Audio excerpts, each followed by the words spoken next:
So Nick's going to give us some real life experience about something he experienced in the United Kingdom. And then we're going to hang around afterwards. If you guys want to talk more, ask more questions. It's up to you all. We're here for you. So Nick, the floor is yours. Okay, I'm Nick. I'm an addict, and thank you for inviting me today. And it's been really interesting. And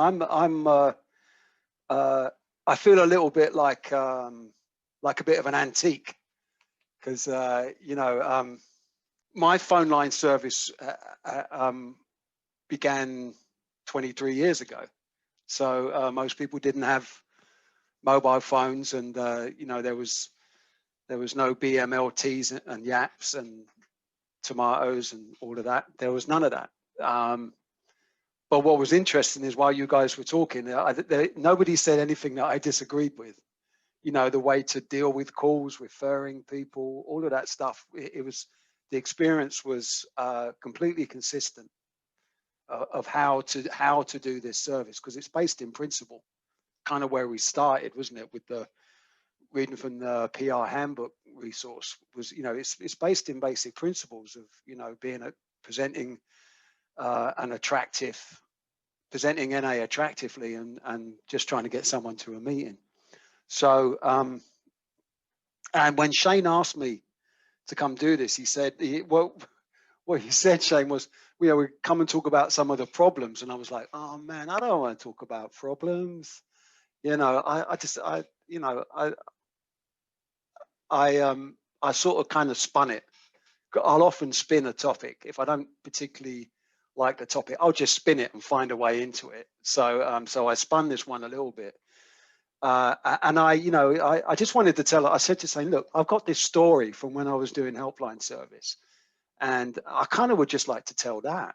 So that's kind of what I'm going to do, because, you know, I think it's really about the big solution, because you know, I think the solution to most of life's problems for me lies in the 12 steps in some way.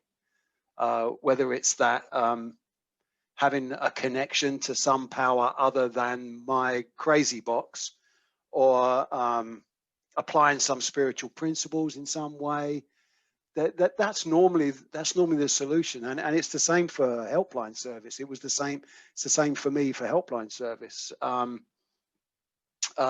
You know, if somebody makes a prank call, you know, I have a little bit of freedom from the self-centeredness that is part of our disease. So I know it's not about me.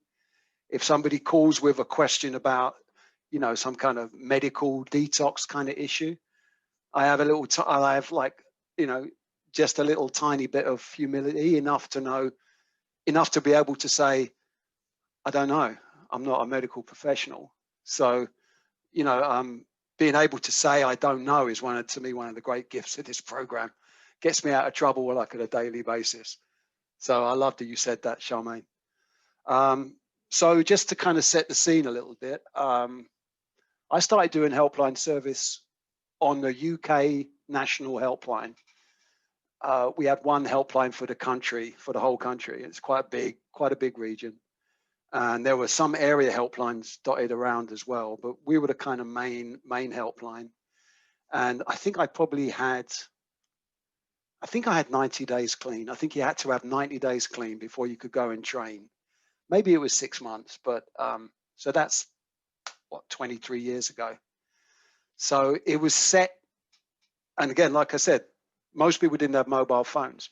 So we had this physical office. It was this room that we rented in this really nice building that one of the richest men in the UK owned. He owned a big piece of London, basically, this guy, the Duke of Westminster. So he had one of these really nice house, and it was divided up into these offices that sort of charitable or charities type organizations could rent. So we'd rented this office forever. And it was, you know, this little room, single window.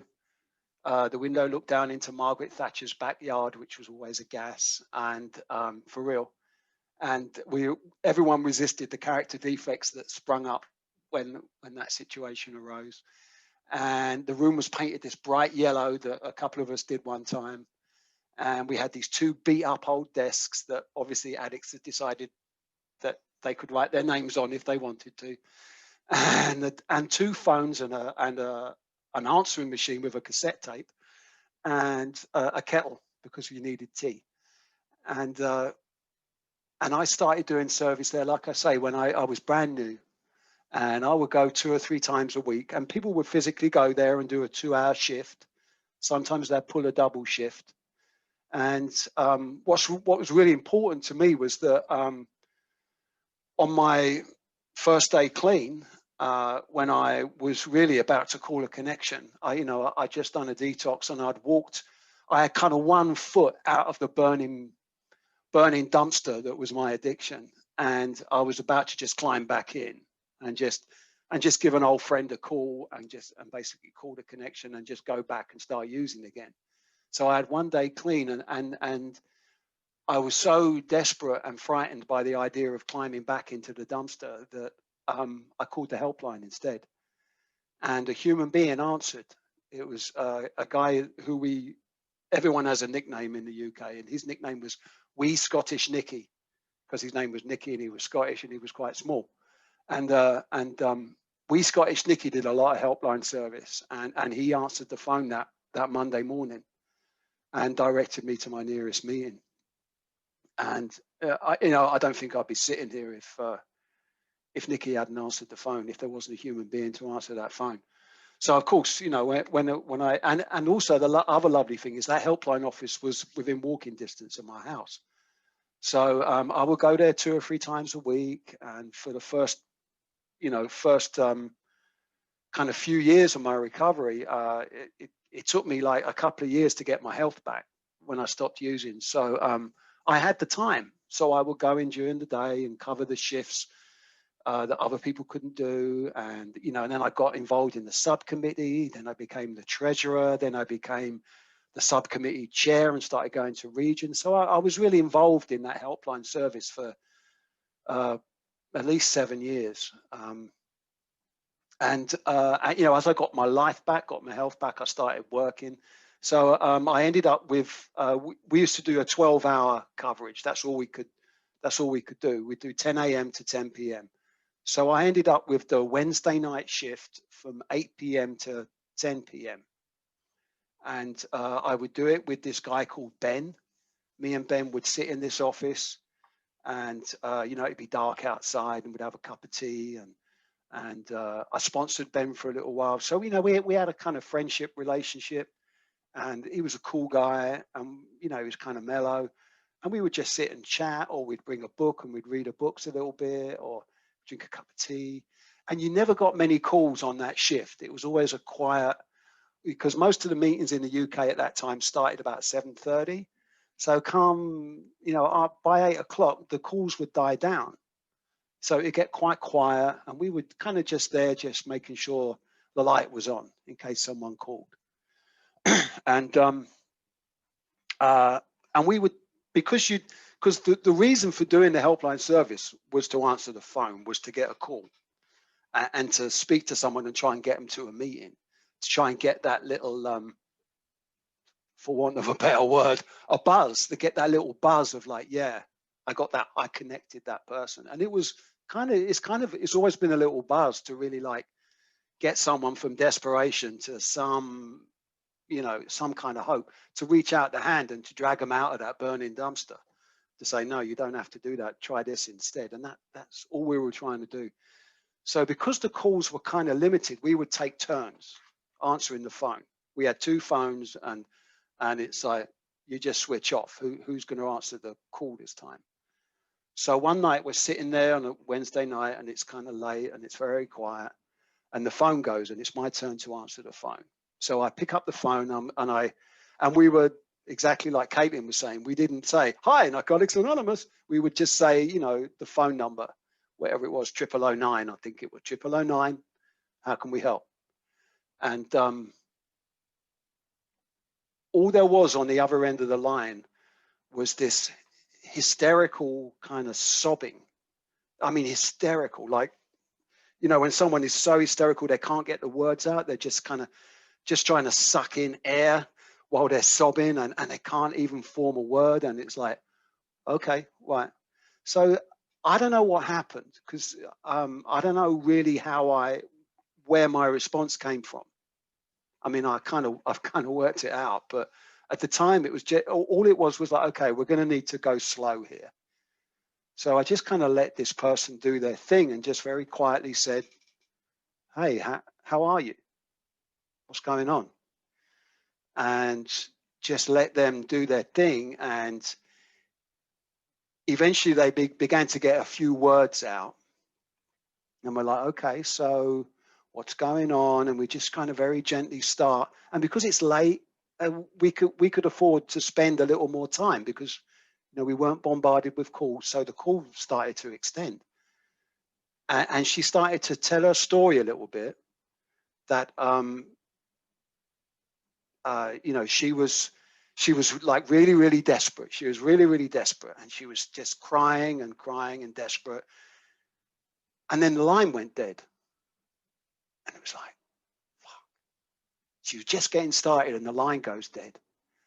So I hang up the phone and I'm like, I look at Ben and Ben's like, whoa, what was that? I'm like, I'm not sure. And then the phone rang again. So I look at Ben and it's like, I think it's her again. He's like, okay. So I broke protocol and took that call, and it was her again. And she's still sobbing, and she kind of says, I'm so sorry, my phone is really broken and it keeps hanging up. I'm sorry. And it's like, it's okay, it's fine. What's going on? And we start to get into her story again, around the sobs and the kind of the fear, and she's radiating just desperation. I've never spoken to anyone so desperate. And basically her story was that she's a psychiatric nurse working in an institution, and they've found her unconscious in a patient's bedroom, attached to that patient's morphine drip. So she got her ass suspended, and then the line goes dead. So it's like, the line goes dead again. So I look at Ben, and Ben looks at me, and I'm like, dude. He's like, what? And it's like this, we're in this bubble now. We're in this kind of bubble of like, I don't know, just this energy. And then the phone goes again. So I look at Ben, he looks at me and he says, okay, it's her again. So again, I pick up the phone. And then she starts, and we're kind of, and I'm like, okay, so what's going on? And she's like, they suspended me, and I've got these 2 prescriptions, and I've signed them, and I can fill them in for whatever I want, and I want to go fill them in now. And she's basically got these 2 prescriptions, and she's going to fill them in for, you know, a lethal dose, basically. And she doesn't know what to do. And the phone goes dead again. And it's like, fuck. So we sit there, me and Ben, just suspended. And then the phone goes again. It's her again. I pick up again, and Ben's looking at me, and I'm like, dude. And he's like, yeah. Nick, pick up the phone. So we pick up the phone again. And, you know, I started to kind of talk to her, and it was exactly what we've just spent the last hour talking about, which is about, we just share our experience. And I said, I said to her, look, you know, you're not going to be okay if you've got those prescriptions. The only way forward is to get rid of those prescriptions.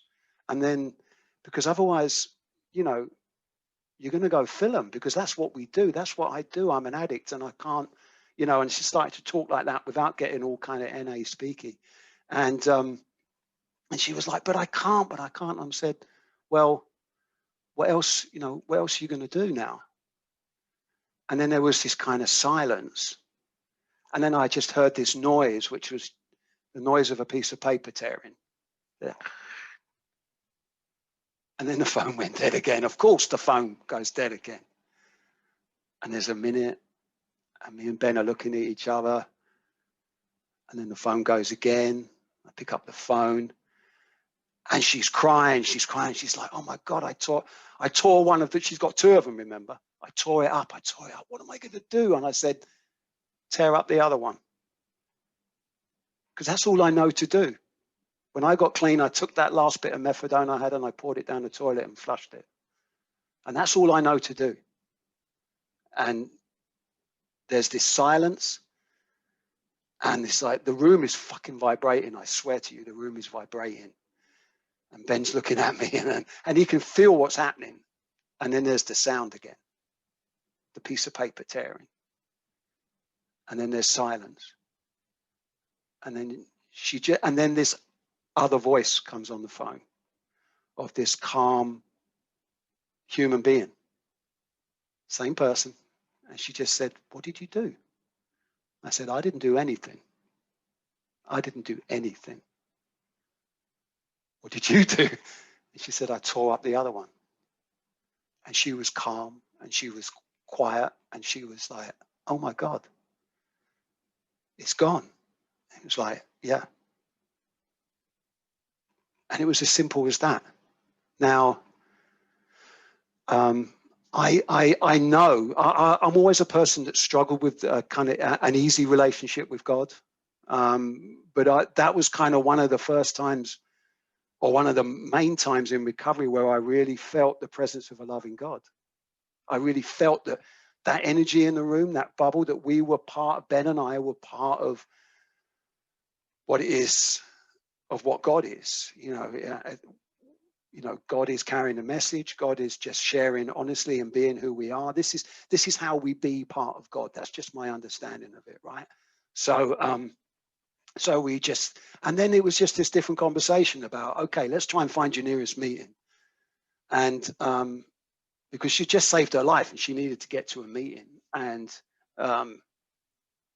the kind of, maybe the painful little bit was that her nearest meeting was like 50 miles away at that time in the UK.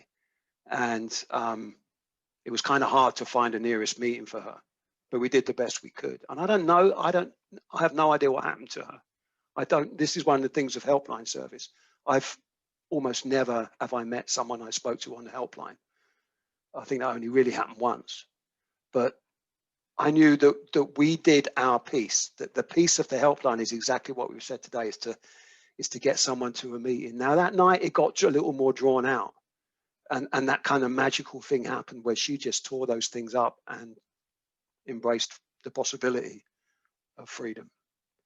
But so it's a night that's always stuck in my memory as just being a really powerful moment of this is why we do helpline. This is why we do that. Why we why we sit in the chair and we make ourselves available should anyone ask for help.